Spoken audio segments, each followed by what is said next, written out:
Good morning. My name is Sharon DeSousa. I am the National Executive Vice President for the Public Service Alliance of Canada. I want to thank everyone for coming today. There will be a short statement made in English and then in French. And then we will take any questions that you may have. As you know, we started negotiations with the federal government in June 2021. For the past 2 weeks, we've been at the table night and day for our 120,000 Treasury Board members, trying to reach a fair deal. It hasn't been easy, and we're not there yet.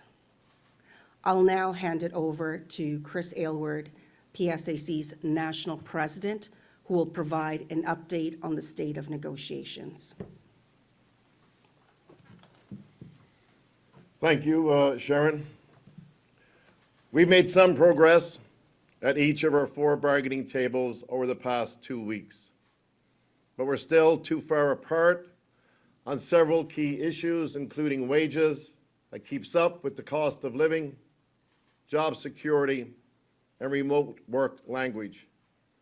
There are also still several outstanding table-specific issues to be addressed. We are committed to remaining at the table for our 120,000 Treasury Board members, and today, our 35,000 members working at the Canada Revenue Agency will resume negotiations. These workers, like all workers, deserve fair and decent working conditions.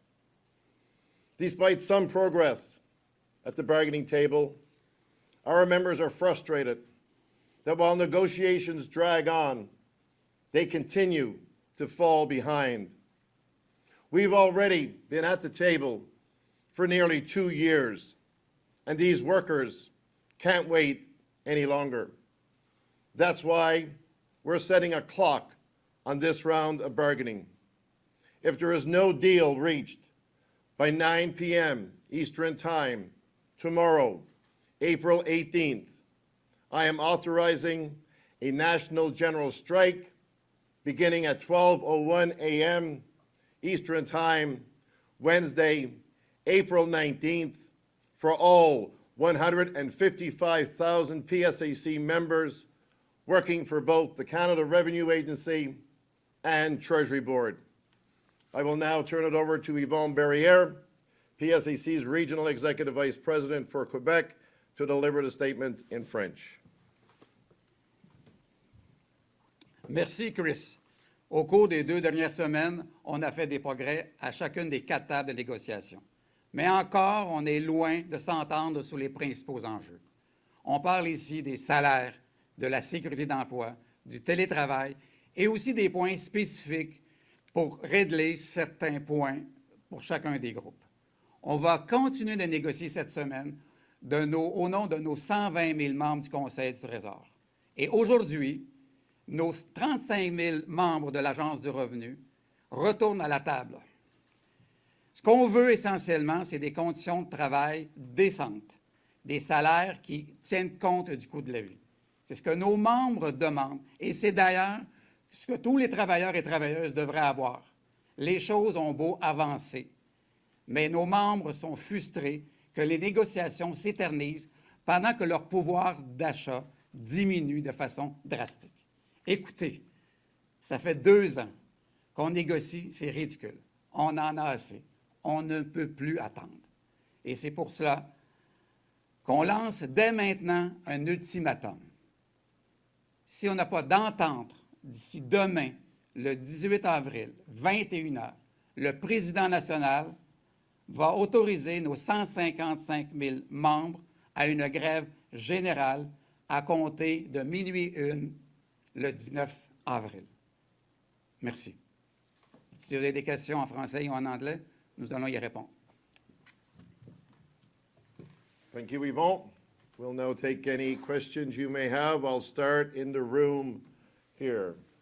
Chris. Hi there, Chris Aylward from the National Post. So you said there's been some advances, but not quite on the crucial points. What headway have you made? And well, I'll start with that. What headway have you made? Well, we made some headway. I'm not going to bargain. We're currently at the table. I'm not going to start bargaining in the media. We made some headway on some of the issues, but we have made very little progress on our key priority issues. And so I presume if you're still at the table, the offer, the new mandate that TBS brought for wages wasn't, I reckon, insulting. It wasn't bad enough that you would pull away from the table, but it's not where you want to be now. Is that it? We've always said from day one, we need wages for our members that will keep up with inflation. So have you, Catherine May, Policy Options, so have you actually had a wage offer? We've had several wage offers over the last couple of weeks. None that keep up with the rate of inflation. And so they've improved their original? Have they offered you the 10.5 they've offered other unions? Have they offered you the PIC? What have they done? We've seen the PIC wages. That's what we've seen. That's the latest. And as I've said, we've always maintained and will continue to maintain that we need to see a decent wage for our members that keeps up with the rate of inflation. That's what workers in this country deserve. Workers in this country are fed up, they're frustrated. Our members are no different. So you haven't seen an offer of the 10.5 offered to other unions? No. Would you be happy with that?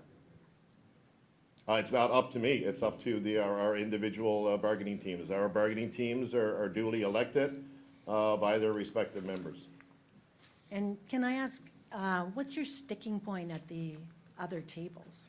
Besides, like, what are big ones that could get in the way if you got exactly what you wanted pay-wise? Like, what are those big sticking points? So, some of the issues are around when we look at, especially our operational services table. Some of our tradespeople, our firefighters, our HPs, when we look at what they're making and what the private sector is making, it's not comparable. The workers in those classifications in the federal public service make considerably less than what private sector employees make, doing the same jobs. Cormac McSweeney with City News. How has the mood been at the table in negotiations with the federal government this time around? It's becoming very frustrating. That's why we're basically putting a clock on this round of bargaining now and setting a deadline of 9 o'clock tomorrow night, because from what we've seen, there's no need for this to drag out anymore, basically. We've been there for almost 2 years.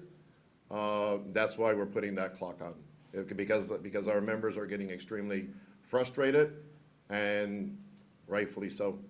And on the critical issues that you're talking about, like wages, is it that the government's not budging at all, or just budging a little bit and not enough in your eyes? And then also, I know that you were asked last news conference, but can you tell for Canadians who are watching right now, how will they notice this in their everyday lives? What services will be impacted that they won't have access to if you go on strike at 12:01 Wednesday?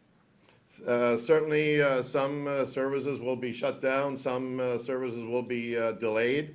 There will be certainly delays in applications around, passport, immigration applications, employment insurance applications. There'll certainly be a slowdown there. Our imports and exports may be affected as well. So that will obviously, impact the economy. And anything arriving, or coming in or leaving the country by air, rail, or marine may be affected as well. Kate McKenna, CBC News. Just given the size of your union and the potential leverage that you have, and the fact that a lot of other people are dealing with an inflationary crunch with their wages, what kind of precedent are you hoping to set, or is that something that's on your mind at all? Absolutely, it is on our mind, because when the federal government represses its wages for its own employees, what they're doing is repressing wages for workers right across the country. Unionized workers, non-unionized workers, private sector, public sector. And we're saying that's wrong. And we're asking the government to come to the table and set that bar for all working people in this country to make sure that no workers get left behind. Workers are fed up. We watch corporations make record profits, but yet nobody wants to pay working people. It's time for workers in this country to stand up and stand with us and say enough is enough and push back. Because as I said, when this government tries to repress the wages of its own workers, what they're doing is repressing the wages for all workers. This government has said they believe in workers. Well, if that's true, come to the table and demonstrate that so that no worker in this country is left behind. Workers didn't cause inflation. We shouldn't have to burden that responsibility. The NDP is propping up this government, right? What expectation do you have from them, given that they're traditionally a very pro-labor organization, if the topic of back-to-work legislation comes up? Certainly, we know we have the support of the NDP party. We know that. And, you know, if this government, who is committed to introducing anti-scab legislation before the end of this year, then I hope they're not real quick on the trigger on back-to-work legislation. Again, if you believe what the federal minister of labor said, Seamus O'Regan, that this government believes in workers, then if you believe in workers, then allow us the right to strike and don't legislate us back to work. Bonjour, Patrick Foucault, Radio-Canada, en français, s'il vous plaît. Monsieur Barrière, j'aimerais vous entendre d'abord sur l'état d'esprit au moment où on se parle autour des tables de négociation et votre niveau d'optimisme par rapport à la possibilité d'obtenir un résultat. Disons que les équipes de négociation sont fatiguées parce qu'on a l'impression que le Conseil du Trésor manque un peu là, de respect envers eux autres. On a eu beaucoup d'échanges, mais peu de réponses. Et très souvent, le Conseil du Trésor nous mentionnait, bien, OK, on va revenir à la table dès 9 heures avec une réponse, et il retardait. Mais reste quand même qu'on a eu certains progrès sur les tables de négociation depuis 2 semaines. On a négocié plus depuis 2 semaines que dans les 2 dernières années. Mon niveau d'optimisme, mais écoutez, c'est peut-être la 4e ou 5e négociation avec le Conseil du Trésor. Je demeure tout de même optimiste, mais très prudent. Très prudent. Il va falloir que le Conseil du Trésor arrive avec un bon mandat et on espère dès aujourd'hui. Une dernière question sur la hausse des salaires qui suit le taux de l'inflation. Hier ou la semaine dernière, le gouverneur de la Banque du Canada avait dit que l'inflation va finir par se calmer éventuellement, qu'il faudrait éventuellement une des solutions pour revenir à un taux d'inflation assez régulier, ce serait de modérer les salaires. Avec les hausses que vous demandez, qu'est-ce que vous pensez de cette affirmation-là? Bien, je pense qu'on reste extrêmement... on est vraiment justifié. Dans la première année, puis il faut se rappeler qu'on n'a eu aucune augmentation depuis juin 2020. Donc, nos membres sont en diminution de pouvoir d'achat d'environ 10 % actuellement. Et quand vous faites référence, effectivement, au point de presse du gouverneur de la Banque du Canada, il ne fait pas référence aussi au profit des grandes entreprises. Il parle des salaires seulement. Mais je dois vous rappeler aussi que les salaires et les bénéfices des fonctionnaires de la fonction publique fédérale sont inférieurs par capita de celles en 2010 sous l'ère Harper, juste avant les coupes qu'il a fait. Donc, on est totalement justifié actuellement de demander et de continuer à avoir des augmentations salariales justes et équitables. Bonjour, Amanda de TVA. Juste répéter, je pense que ça a été mentionné en anglais, les impacts qu'on aurait sur le terrain, la population, si jamais la grève était déclenchée. En fait, je vais vous rappeler aussi qu'on ne veut pas prendre les Canadiennes et les Canadiens en otage, assurément. On a consenti à des employés qui vont être en service essentiel. Donc, il va y avoir un minimum de service. Mais, bien entendu, il va y avoir, et il risque d'avoir des retards au niveau des passeports, assurance-emploi, une interruption des rapports d'impôts, aussi les services à clientèle. Il risque d'avoir des plus longues attentes au téléphone, définitivement. Est-ce qu'on veut la grève? Absolument pas. Mais ce qu'on veut, c'est que le Conseil du Trésor veuille bien négocier avec nous.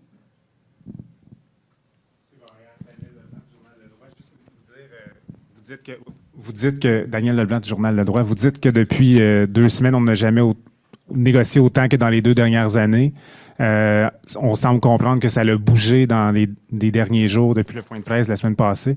Qu'est-ce qui explique que là, maintenant, on met un échéancier de 48 heures si on sait que ça a quand même bougé? Qu'est-ce qui fait que vous êtes un peu forcé de dire « ça va faire demain soir » là? C'est compte tenu de la situation où le Conseil du Trésor nous demande des concessions un peu trop fortes, principalement au niveau du salaire. Donc, on veut absolument activer, mais je vous rappelle, là, on négocie là, depuis le mois de juillet 2021 sans arrêt. On était les premiers à déposer nos offres et on est tout simplement tannés d'attendre. Nos membres n'ont pas eu d'augmentation de salaire là, depuis 2020, donc on veut absolument là, faire activer les choses. Parce que sinon, ça peut s'étirer. Et on les connaît, le Conseil du Trésor. C'est une vieille tactique qu'ils ont utilisée les 3 dernières négociations, d'étirer, mais là, je pense qu'on a assez entendu. OK.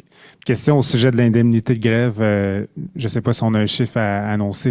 On entend des chiffres qui circulent de gauche et à droite, mais des gens nous disent aussi qu'ils sont un peu déchirés parce que là, vous êtes en négociation parce que le coût de la vie est de plus en plus élevé. Tout le monde essaie de joindre les deux bouts. Mais d'un autre côté, certains disent, ben ça va être difficile de faire la grève avec un montant du genre, donc je vais me tourner. On entend dire, je vais me tourner, je vais aller travailler un peu dans des écoles, des garderies, etc. Donc, ils sont déchirés entre le fait d'aller faire la grève et d'avoir des revenus ailleurs. Donc, qu'est-ce que vous avez à lancer à ces fonctionnaires-là, ces gens-là qui sont peut-être qui savent pas vers quel côté se tourner parce qu'ils sont peut-être pour la grève, mais on se bat pour des meilleurs salaires, mais en même temps, il n'y aura pas de salaire qui va entrer. Bien, merci Daniel pour la question. Écoute, c'est certain que nos gens sont définitivement déchirés, mais je vais vous rappeler aussi qu'on a eu un mandat de grève extrêmement solide. Donc, on veut effectivement favoriser cette négociation-là. Je les comprends d'être déchirés à cause du coût de la vie. Hein. Donc, 10 d'augmentation depuis leur dernière augmentation. Et je comprends aussi qu'ils veulent pallier. Mais ce que je peux leur dire, d'avoir confiance, nos équipes de négociation vont reprendre les négociations, j'espère, là, dès ce matin ou possiblement en milieu d'après-midi aujourd'hui. Joe Tunney, CBC Ottawa. I just wanted to get a brief comment. As far as I understand, this is the 3-month anniversary of the first phase of return to office. And I just want to get some comments on how you feel that's gone so far. Not well at all. It is totally chaotic in federal workplaces right now. We're going to go online. Are there any questions online? I'm being told there are, so we will go online. Yes, we have one from Paul Barrière, the Washington Post, Ottawa Bureau. Paul, go ahead. Hello? We can hear you, Paul. Oh, hi. Two questions. One is a bit of a housekeeping. I know you've talked about wage demands, but can you spell out precisely what PSAC is seeking in terms of wage demands? Is it something similar to what the International Brotherhood, I guess, negotiated or was able to get last week? Something along the lines of 10% over 4 years. Can you please be specific? PSAC's wage request is 13.5% over 3 years. The rate of inflation for the same period is at 13.8%. Paul? Okay, my follow-up question, I know some of this was answered, some of this was touched upon in French, but the Bank of Canada governor warned about wage deals based on inflation that is not 2%, because the governor suggests they are working towards getting inflation to 2%. Do you at all fear that your demands may actually hurt the country's efforts to get back to low, stable inflation of 2%?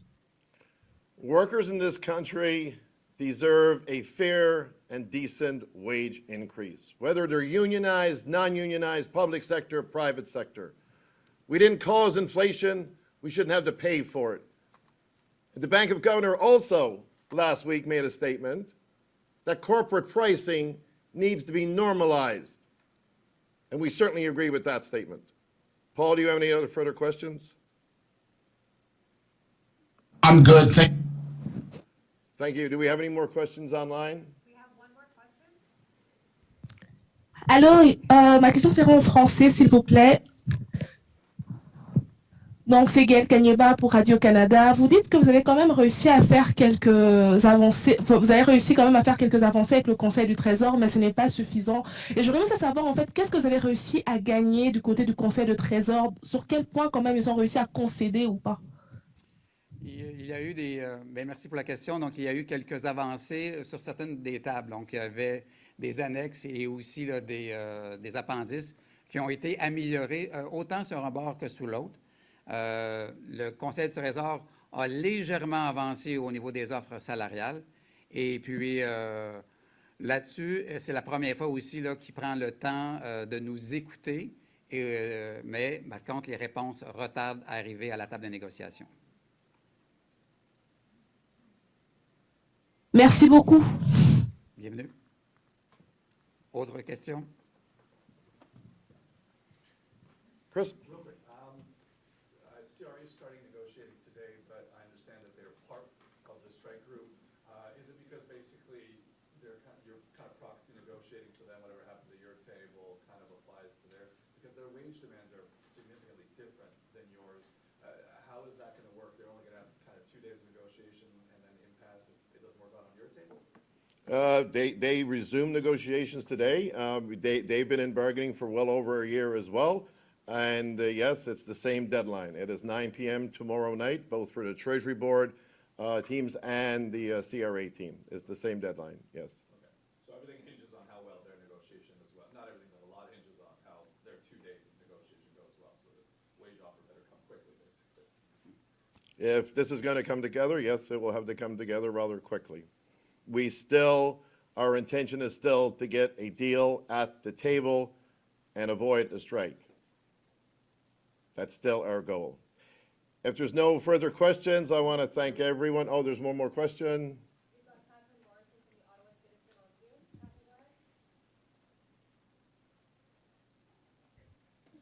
Hi there, this is Catherine from the Ottawa Citizen. Thanks so much for your time this morning. I know you mentioned that if a strike takes place, services will be affected and delays might take place. And I'm just wondering if you can share more details about what a plan of action for a strike might look like and where we can expect to see picket lines if that does occur. Yeah, thank you, Catherine. Certainly, Wednesday, if this government forces us to go on strike, we will have picket lines set up across the country in very strategic locations. We will want to have an impact on the government.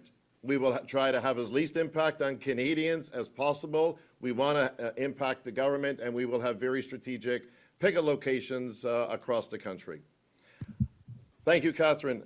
I do want to thank everyone for being here. Much appreciated. We'll see how the next couple of days go. Thank you all, everyone, for coming out. Thank you. Appreciate it.